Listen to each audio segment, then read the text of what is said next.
You ever speak to me like that again, I'll come and find you. This is John Boast. He's a bailiff. There are no laws governing how he conducts his business, only guidelines.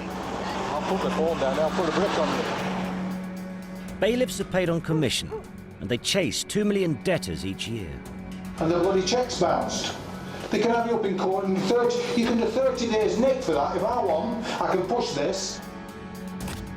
We're investigating an industry that's making millions, charging massive fees, often in the course of recovering small debts.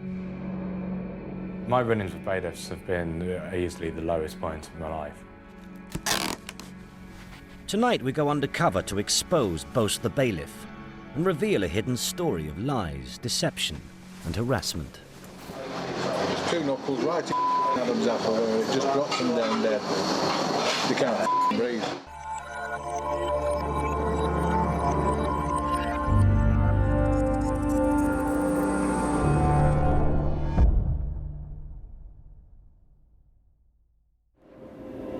Hounslow in West London, in the shadow of Heathrow. It's one of the capital's more deprived areas. And in the last 12 months, bailiffs operating here chased more than 18,000 debts on behalf of the local council. Rossendale's is one large bailiff company which works here. The majority of the British public pay their council tax. Okay? It's only a small percentage that doesn't pay, but that amounts to hundreds of millions of pounds. And the likes of you and me have to pay more on our council tax because these people don't pay. One of those people down as owing council tax is about to get a knock on the door from John Boast, a Rossendale's bailiff. The man he's looking for is Asian, one of many living in the area. Mr. Boast adopts an Indian accent. Everybody is there, Joe.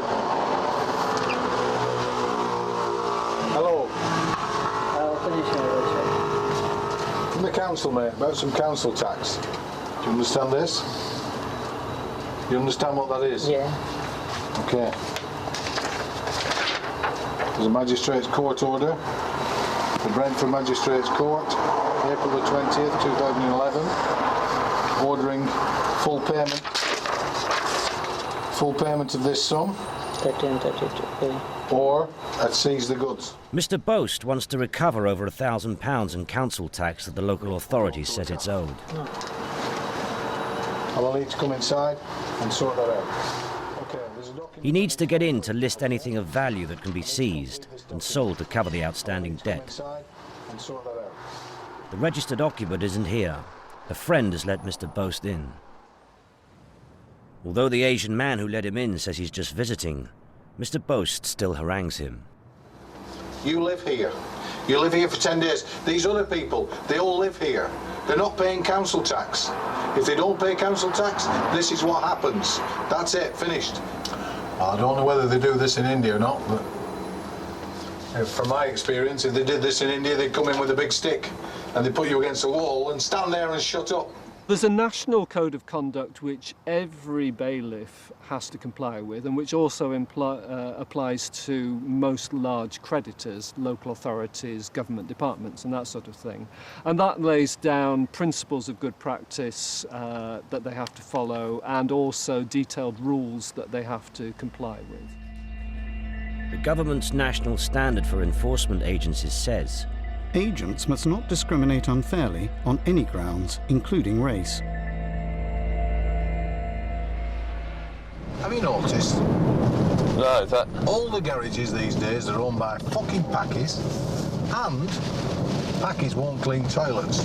So what do? They take away the toilet facility from fucking garages. And that's all because Packies don't like cleaning toilets.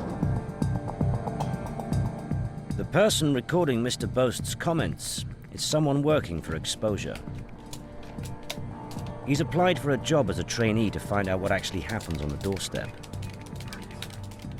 The post needs no formal qualifications, just personal and previous job references. Firstly, our man will be learning on the job, being tutored by Mr. Boast. Day 1.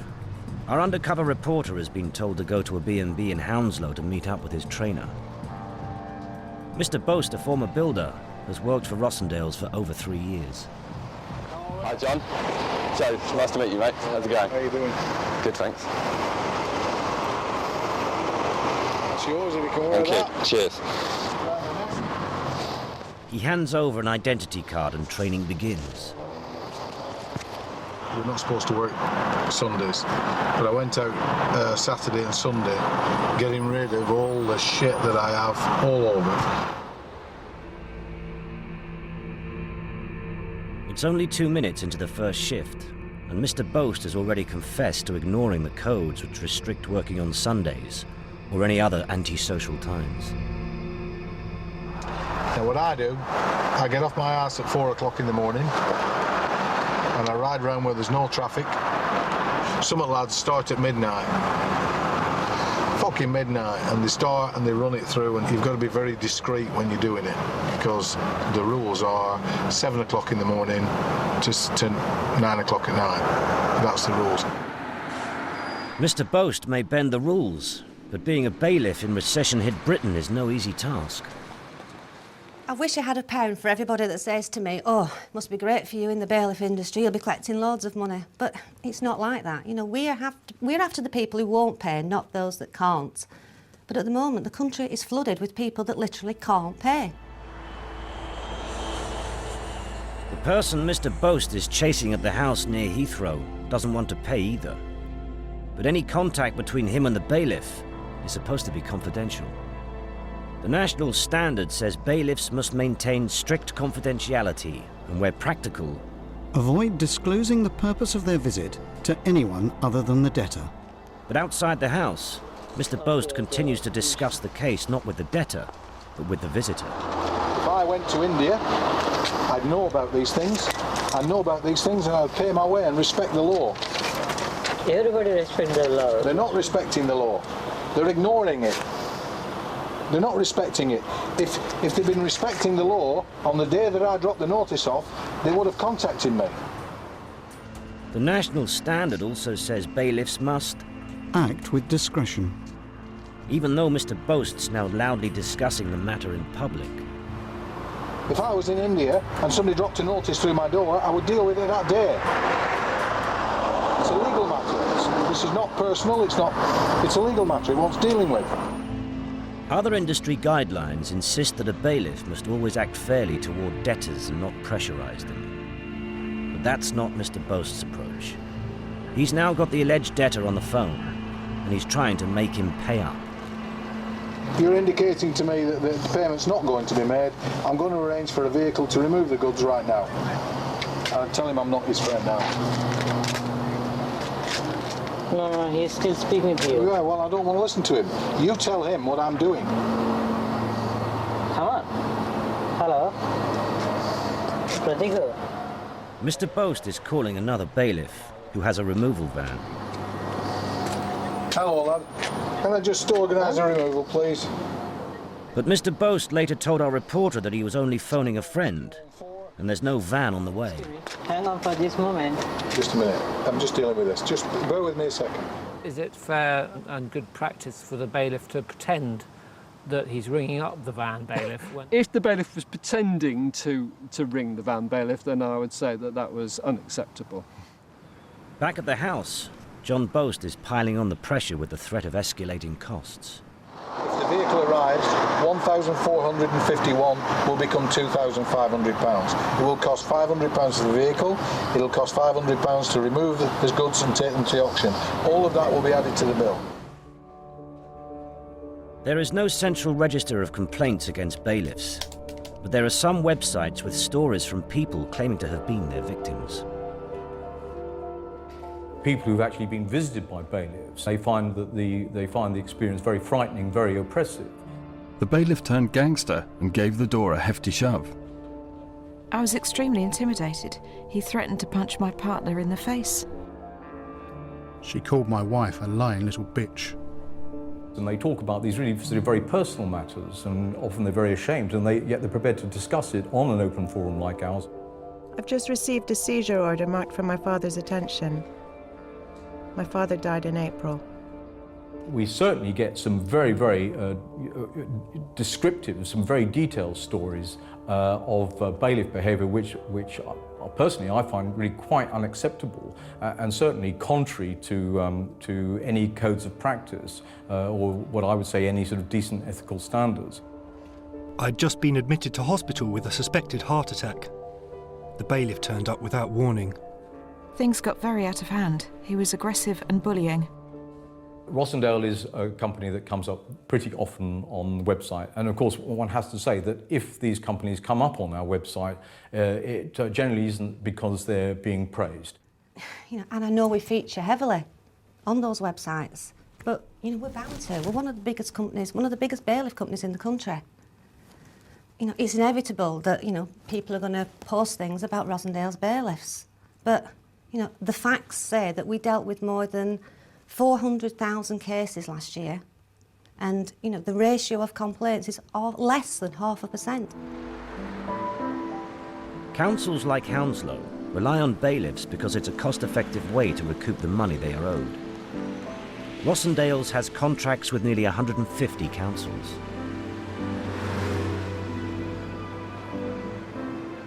Campaigners argue that some local authorities are too quick to send in the bailiff. We decided to go to every single local council in the country and ask exactly how many times they'd use bailiffs on their local residents. The figures across the UK were shocking, with 6 million bailiff notices handing out over the last 3 years, 4.5 million of those for being in arrears for their council tax, and 1.4 million of those for not paying parking fines on time.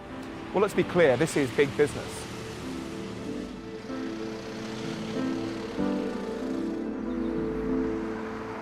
You have not got 4 days, sir. This needs to be resolved now.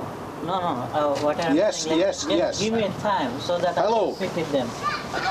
You ever speak to me like that again, I'll come and find you.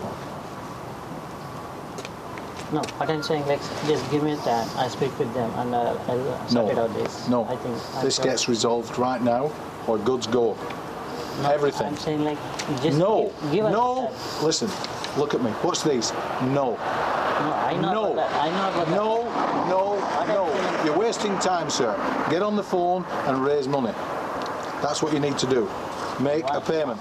Mr. Boast is negotiating with the wrong man. He's also got the alleged debtor on the phone. I'll put the phone down. I'll put a brick on you. 15 minutes or 20 minutes or something. Just listen to this. This is why you don't get any cooperation. Listen. Hello? I'm recording these. You stand back and bring everything else. I'm going to speak to the bailiffs to get your job out of line and the council now. Thank you very much. You can do what you like, lad. Something about recording it and he's going to have my job. Mr. Boast has so distracted the house guests that he's given them another problem. Why, have you locked out? Yeah, he's locked out. If you can't open the door, I'll have to send for a locksmith. And that'll cost him £300.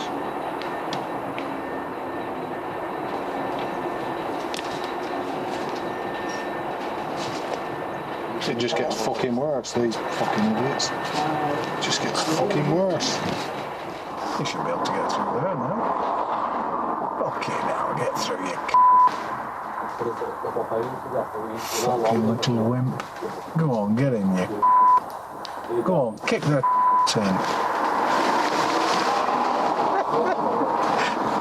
You fucking... That was hurt himself. They don't like pain, do they? Fucking Indians don't like pain, you know. They squeal like fuck.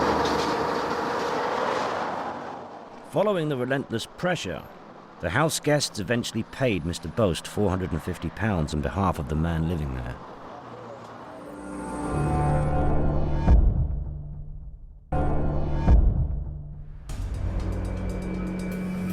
Exposure is undercover with a bailiff in the London borough of Hounslow, who's chasing homeowners for unpaid council tax.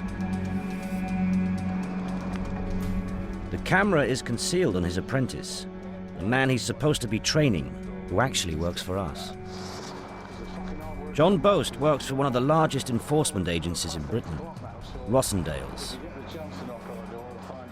We've already witnessed him listing for sale the contents of people's homes in order to recoup the money they owe.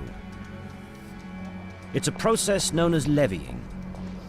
Like most bailiffs, he works on commission, and the more he levies, the more he earns. The easiest property to levy isn't indoors, it's on the driveway. Cars are attracted to bailiffs because they're outside and they're valuable and they can seize them without, again, spending too much time at the property. You know, if you go in to seize household goods, you're going to spend quite a lot of time potentially wandering around the house looking at things, whereas the car can be seized in a couple of minutes. Mr. Boast understands that particular care needs to be taken when listing or levying cars. Levying on something that clearly wasn't within your rights to do so is a serious breach of your authority, and you know, just picking any fucking car just to get a levy on is not good practice. Today Mr. Boast's out to levy a car, but before he can, good practice says he should have a reasonable belief that it's owned by the debtor. Right, you're not too clear here as to what the crack is, but it looks to me like that car is attached to that house, and if it's not, she won't want the neighbour's vehicle taken. Although Mr. Boast is uncertain about the ownership of the car, he proceeds to list or levy it anyway. He describes how best to write up the notes. Always explain. Levied on vehicle at door. You might have spoken to next door. Yeah, that's his car, mate. You might have seen them driving in it. It might be there. It might have been there all 3 visits. I can't remember whether that one's been there all 3 visits. Having listed the car to be seized, Mr. Boast adds up the additional costs now payable for trying to recover the debt. This includes charges for 2 previous visits and a charge for listing the car, the levy fee. £24.50. Second visit. That's the first visit. Sorry. Second visit, £18. The levy fee, 47. Because you've increased it, it's 49. And then you just add them up. 80, 18, 22, 2 down, 6, 7, 9, 13. She now owes 832. She'll be sick as a fucking chip. But that's her problem, not yours. It is not until the car is finally removed that the bailiff must know who owns it. It is a serious act, and it's potentially a completely illegal act. If you take a car that's on hire purchase, it doesn't belong to the person who owes the money, and therefore the whole levy will be illegal, and all the charges that go with it will be illegal. The majority of debts bailiffs pursue are for the non-payment of council tax, but the other lucrative category is chasing the non-payment of car parking or motoring fines. Sue Mitchell's family car was clamped by another bailiff firm wanting to recover the payment of a £100 parking fine. I was going to take my son to the swimming club, so we were sort of in a rush. And it was like a sort of delayed reaction, really. It took me a few minutes to process that the car had actually been clamped, and it was so sort of out of the blue. Sue says that she never received the parking ticket that was attached to her car, nor the follow-up paperwork. The parking ticket had been issued and sent to our old address, although the DVLA had updated the records on one car. On our second car, on this car, the records hadn't been updated. So the actual parking ticket I'd never seen. But the real shock was the charges now explained in the bailiff's paperwork, which helped increase the original £100 fine to £707. That amount was largely made up of the clamping fee and the sort of time they spent here clamping the car. I asked them how they'd got from this parking fee figure. It was really, you know, They needed 2 men, they needed to have a support vehicle, they needed to have sort of time spent clamping. Sue had friends in high places who were concerned at bailiff activities. And after investigating the wider industry, one MP was so outraged at what he had heard from some of his constituents that he spoke in Parliament. Mr. Austin Mitchell is my title, which was the enforcement of road traffic fines by bailiffs. I want to raise that issue because it's really producing a huge extortion racket with local authorities who should be there to protect the people, colluding with cheating bailiffs to impose huge and excessive charges, which are then justified. The MP for Grimsby felt especially angry about Sue Mitchell's case because she's his daughter. She was upset, I was upset. It started a chain of events, this discovery, which convinced me that the bailiffs were dealing very badly with these kind of cases. There's no suggestion that the bailiff company acted illegally in her case. Sue got the whole £707 back because the local council accepted that it hadn't notified her properly about the parking ticket. I met people through sort of my dad raising the issue. People have contacted me. People who are on really low incomes, people who sort of, this is a staggering amount. A security guard at my workplace, he'd been clamped, and it was all the savings for his summer holiday for him and his family. I mean, it was absolutely heartbreaking to hear their story. The Consumer Action Group website is dominated by complaints from other car owners who have had their vehicles seized by bailiff companies. I have a text from a bailiff saying they've clamped my car and that they wanted £2,450. We returned from holiday and my car was gone from its parking bay. The car has been towed by bailiffs.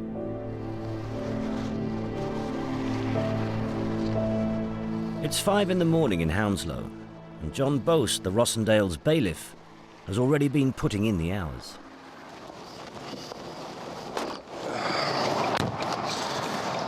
Oh, bright and early.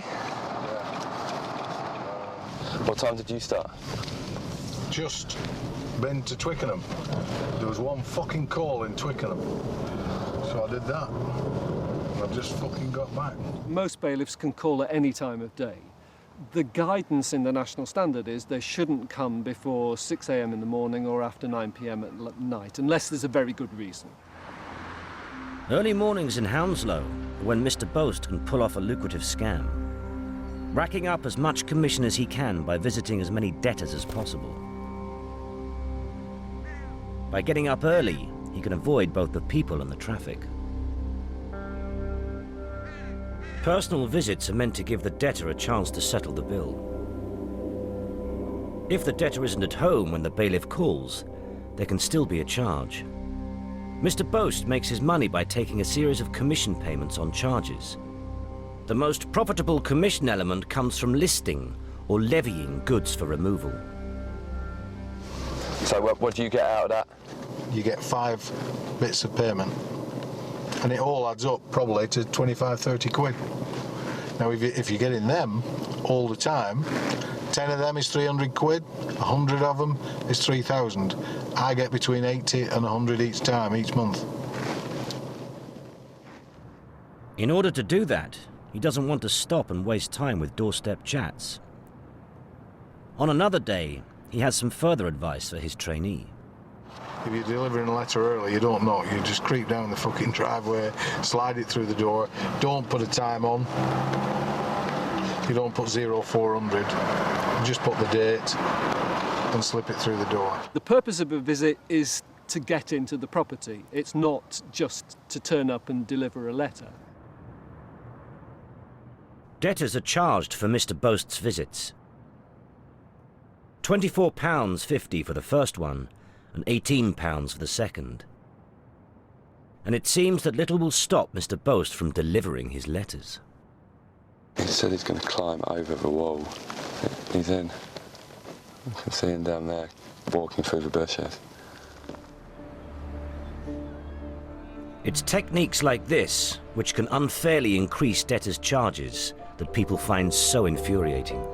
it seems that quite a lot of firms will just do a visit for the sake of doing a visit. So it's not a visit with a view to getting into the property and seizing goods, it's just a visit to be able to say, we've been and therefore we're entitled to the fee. Another block of flats in Hounslow, and another so-called bailiff visit. This time, Mr. Boast goes one stage further, asking his trainee to fill in the forms before the visit has even taken place. He's already worked out how much they're going to owe once he's called twice without speaking to anyone, even though he's not been there yet. So that goes on to their debt. The result is a lot of visits in one morning. We've managed to get through about 50 of these now because he's not been knocking on the door and just dropping the letters through. On another day, Mr. Boast lives up to his name, claiming that he even records totally fictitious visits. And he explains one way to fiddle his records. It's all to do with spacing out the times of visits and how he reports them in his paperwork. Don't put the time. It's all right putting 3 visits down. Don't put them one after another. I went at 9 o'clock, 10 past 9 and 20. No, yeah, right. I did 2 calls this morning and I was rushing. I just dropped a letter off and I didn't pen it through. I just made a note of it, made a note of it on my own, and then I thought I'll pen it through later. That's exactly what I'm doing now. Yeah. If they quiz me about it, that's what I'd say. How serious is it if the bailiff invents a visit and charges for it? Well, that's obviously extremely serious. One of the rules that the judges have developed over the years is that bailiffs should only charge for things which actually took place. So if you're charging for something you never did, that is clearly illegal. Yeah, I get you. Teaching you too many tricks. I told you. The pen will make you the money. You do all these little bits as a matter of course all the time, and they just lift you up by 10 or 20%, and that makes all the difference. Yeah. You're not fucking bothered about it, Tom.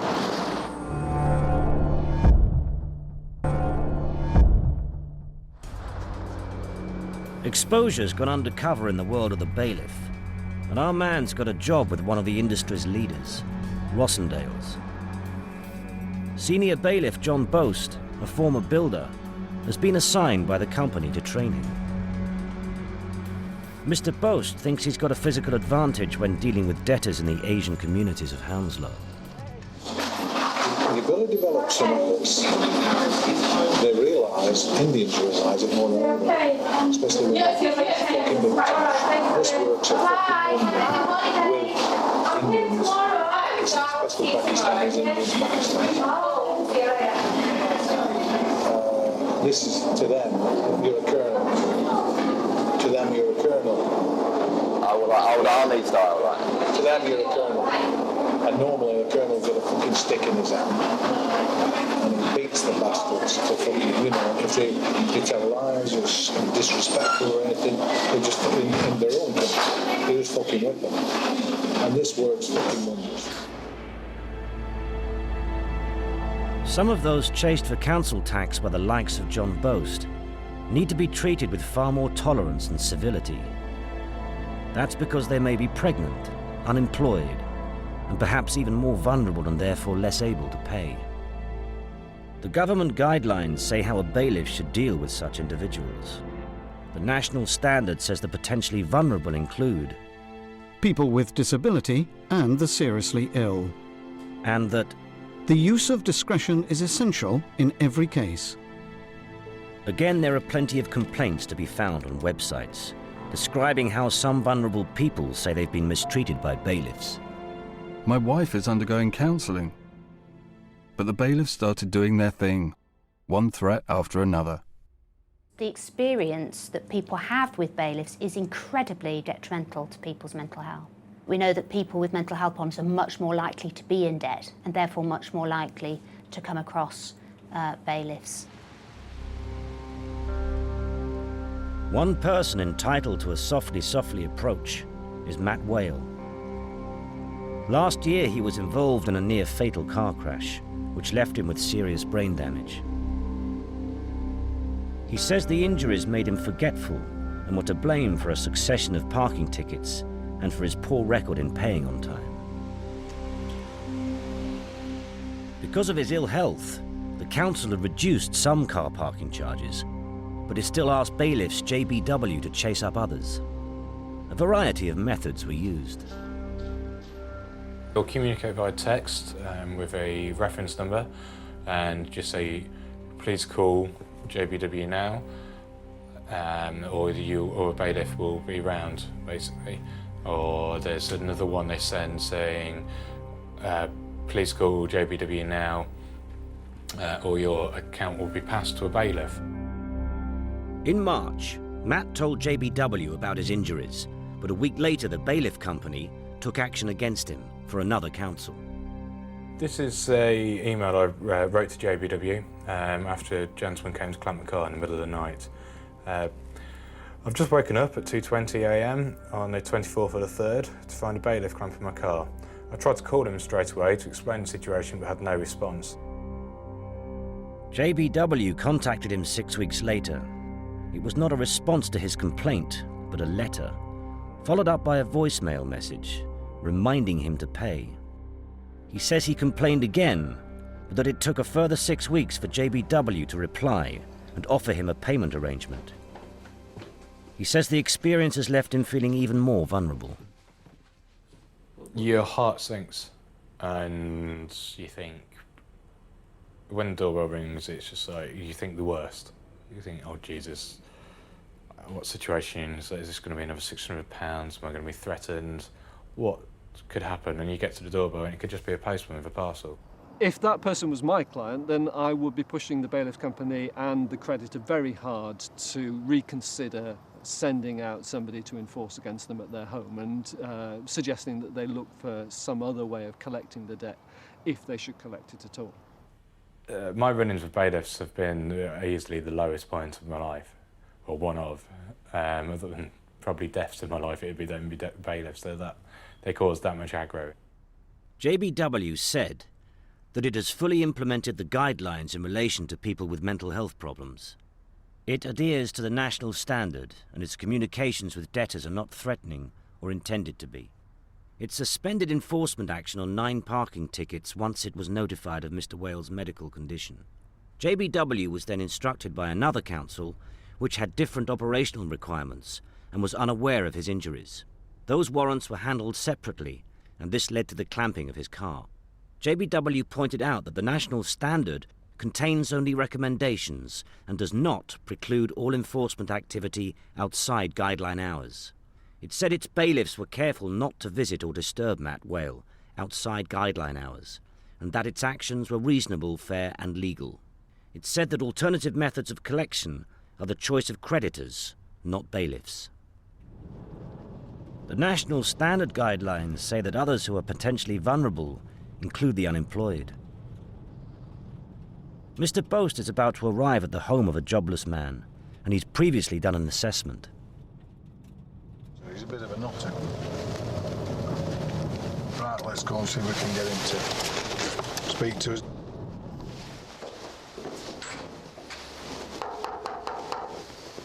The guidelines say that a bailiff cannot pretend to be representing the courts when he's actually working for the council. Hello there. Hello. I spoke to you just about a few days ago about your council tax, mate. Yes. We do need to resolve it. You've got quite a large balance outstanding and you need to put it into an arrangement. Yeah, I'm trying to sort it out. Well, I'm afraid it's gone to the magistrate's court. And the magistrate's court have sent me along to resolve it with you.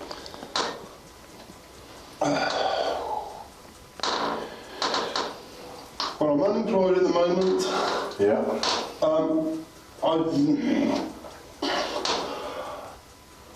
I should not be paying 10 council tax at all. I've told them this. Well, this is a period, obviously. Yeah. It's a period prior to your benefits. I'll go away with you. Really?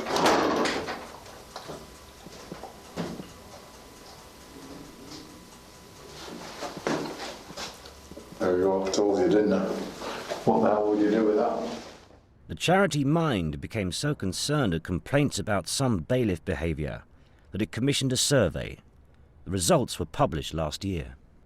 The most startling finding was that 96% of the people who responded to our survey said that they had had worsened mental health as a result of contact with bailiffs, and I mean, very awful stories. We fucking breed dickheads like that in this country and pay them to be like that as well.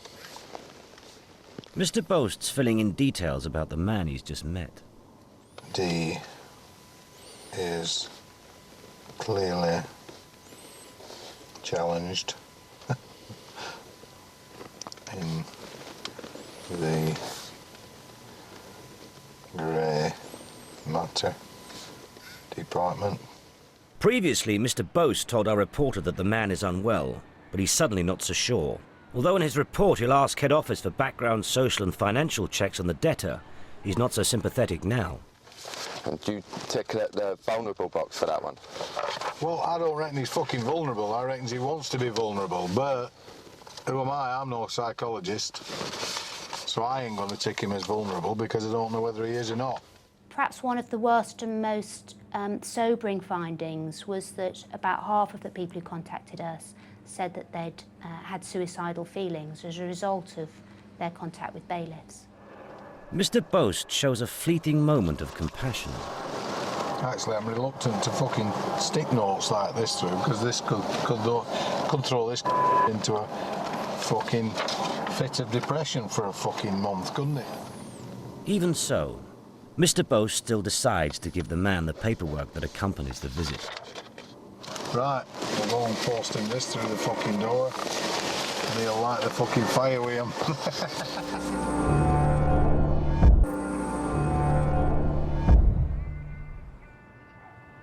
We've been undercover with Rossendale's, one of the largest companies which chases unpaid debts on behalf of local authorities like Hounslow. Senior bailiff John Boast is training a man who happens to be our undercover reporter. Mr. Boast's been caught on camera breaking numerous codes of practice, being racist, threatening violence, falsifying records, misrepresenting his powers, and harassing the vulnerable. But Mr. Boast doesn't always break the rules. We filmed him collecting debts from homes and businesses without incident, and in a perfectly civil manner. But today is not one of those occasions. He's had me running about after him fucking 10 times here. He's had me running about, and I come last time and I said, do not fucking give me checks that's going to bounce. The national standard guidelines say that bailiffs must carry out their duties in a professional, calm and dignified manner. I could kick your ass like there's no tomorrow right now for doing that. You haven't just written a cheque out to Rossendale's or me or the bloody council. You've written a cheque out effectively paying a court order. You shouldn't write it out until you've got cleared funds. It's a criminal offence to do so. And you've written a cheque out effectively to the magistrate's court. This is subject to a magistrate's court order.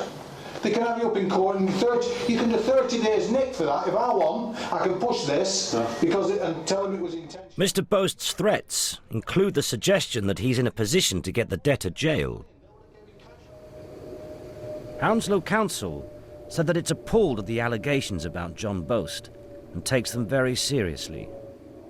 It says it has a rigorous complaints procedure, continually reviews the provision of its bailiff services, and will be looking to minimise the risks of any repeat behaviour. Exposure revealed to Rossendale's that we'd filmed one of their bailiffs at work in Hounslow. The owner of the company said that she was shocked, but said that Mr. Boast was a rogue bailiff. When I first saw your evidence, well, I felt physically sick. You know, I still feel physically sick. You know, I'm just so sorry that it's one of my bailiffs. You know, they've behaved in this way. How do you think this could have happened? I honestly don't know. I mean, John Boast has worked for us now for more than 3 years, or worked for us more than 3 years. He visited more than 7,000 households, and we've never had a complaint about him. Never. So what does that say about your complaints procedure? Well, you know, if people send a complaint in to us by telephone, by email, or they write in, then we deal with it, and we deal with it properly. The Ministry of Justice told Exposure that aggressive bailiff activity is completely unacceptable and that it wants effective proposals to protect the public. It said these will be brought out in due course, but has recently delayed a consultation on this matter. The bailiff's trade body, Civia, said it had strong codes and it enforces them and is greatly concerned by the apparent evaporation of interest by the government in introducing the necessary regulations, and the reform is long overdue, and others agree. There is no immediate, obvious regulator around, but that shouldn't necessarily be a bar to introducing something that's so necessary from the point of view of the really poor behaviour of this industry. You can't have self-regulation with the industry regulating itself and working to a code of conduct developed by the industry, because that allows for all sorts of abuse, and it doesn't provide the citizen with any means of redress or appeal, any means of questioning what's been done, any means of saying, I was badly treated. Rossendale's has been at the forefront of trying to bring about a change in the law, helping to draft the regulations and actively encouraging the government to introduce them. To be fair, we've been working on it for a long time, for many, many years, and it is a difficult and complex process. And I've been working with the Ministry of Justice, and I think the stumbling block this time is that the government has a pledge not to burden small and medium-sized businesses with even more red tape. I think the industry believe that, any burden is worthwhile. Ultimately, a change in the law would offer greater protection from rogue bailiffs. On our last day of filming, Mr. Boast made one of his more horrific claims, explaining how he'd once retaliated when a debtor attacked him. So that's when I whacked him. It was a bit of a shock for him, actually. That's what allowed me to whack him properly. Because, what have I done? It was a bit like that, what have I done for Christ? Anyway, I didn't give him any more chances to be showing the ball, and I just dropped him right there. Just two knuckles right in fucking Adam's apple, it just dropped him down dead. You can't fucking breathe. You go unconscious. You've got to make sure you haven't ruptured the area like when you want it down. We eventually caught up with Mr. Boast and revealed that we had secretly filmed him. We offered him the chance to explain his attitudes and behaviour. I'm from the north of England. I'm 62 years old, and I was brought up in a particular way. And throughout that, it has made a particular type of person. I'm trained to do a job, and whatever personal views I have, I don't have many fears of expressing them. Mr. Boast said that Hounslow was a very difficult and sensitive area to work in as a bailiff. If I was racist, and I say to you with my hand on my heart, if I was racist, I purely and simply could not function. You could not do this job if you were a racist.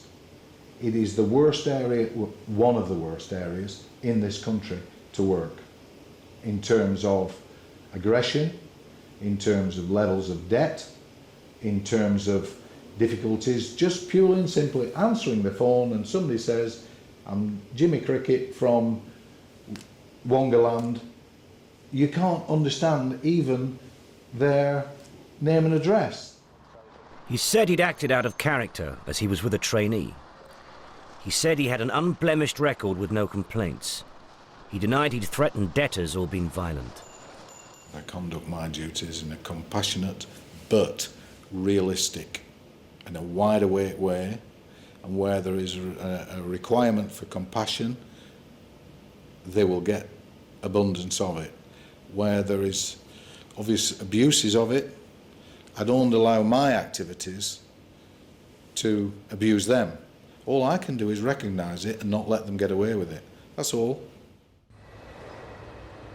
He claimed that exposure had set him up and denied all our allegations, including those concerning falsifying visits. Your deceitful operative came to me with an agenda, with a prejudice, and he came to me and interpreted his... I made it absolutely clear, and I'm sure if you were to give me access to your recordings, I can point out to you where I made, on several occasions, absolute categoric instructions to him that nothing should be false, nothing should be false. Rossendale's told Exposure that it's a highly professional and ethical provider of bailiff services. It has clear policies on unacceptable behaviour, top-quality training and zero tolerance to racism. With your evidence and our internal investigation, we took immediate action and we terminated his contract. You know, I can't condone, and I won't condone that kind of behaviour. There's no place for it in this business.